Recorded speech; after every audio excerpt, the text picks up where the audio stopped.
जय श्री कृष्णा। आज हम समझेंगे श्रीमद् भगवद गीता के 5वें अध्याय का 15वां श्लोक। इस श्लोक में भगवान श्री कृष्ण अर्जुन से कहते हैं, ना दत्ते कस्यचित् पापम न चैव सुकृतं विभुः अज्ञानेनावृतं ज्ञानम तेन मुह्यन्ति जन्तवः। यहाँ पर सबसे पहला शब्द है ना दत्ते।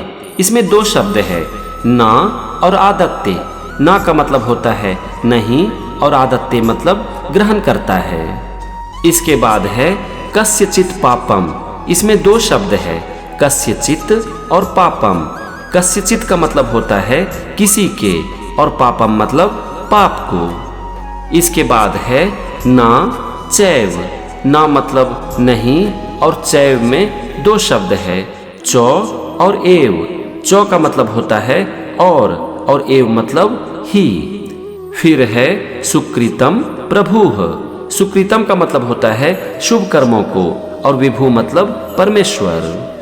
तो यहाँ पर आप देखो, पहले वाक्य का मतलब हो गया परमेश्वर ना किसी के पाप को और ना किसी के शुभ कर्मों को ही ग्रहण करते हैं। अब हम आते हैं दूसरे वाक्य पर और यहाँ पर सबसे पहला शब्द है अज्ञानेनावृतम। इसमें दो शब्द है, अज्ञानेन और आवृतम। अज्ञानेन का मतलब होता है आज्ञा के द्वारा और आवृतम मतलब ढका हुआ है। फिर है ज्ञानम तेन मुह्यन्ति जन्तवः। ज्ञानम मतलब ज्ञान, तेन मतलब उसी से, मुह्यन्ति मतलब मोहित हो रहे हैं और जन्तवः मतलब सभी अज्ञानी मनुष्य। अब आप देखो, दूसरे वाक्य का मतलब हो गया अज्ञान के द्वारा ज्ञान ढका हुआ है, उसी से सभी अज्ञानी मनुष्य मोहित हो रहे हैं। हमने दोनों वाक्य को समझ लिया, एक एक शब्द का अर्थ भी समझ लिया। चलो अब हम समझते हैं पूरे श्लोक का अर्थ। यहाँ पर भगवान श्री कृष्ण अर्जुन से कहते हैं कि हे अर्जुन, परमेश्वर ना तो किसी के शुभ कर्मों को और ना ही किसी के पापों को ग्रहण करते हैं।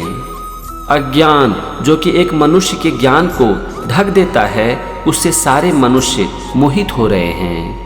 भगवान यहाँ पर कह रहे हैं कि जो अज्ञानी होते हैं उसका अज्ञान उसके ज्ञान को ढक देता है और वो संसार के मोह और माया के जाल में फंस जाते हैं। ऐसे लोग ये नहीं समझ पाते हैं कि परमेश्वर ना तो किसी के पाप को और ना ही किसी के शुभ कर्मों को ग्रहण करते हैं। इसका फल मनुष्य को ही ग्रहण करना पड़ता है, चाहे वो पाप हो या फिर पुण्य। ये था श्रीमद् भगवद गीता के 5वें अध्याय का 15वां श्लोक और उसका मतलब। अगले एपिसोड में हम समझेंगे 16वें श्लोक को।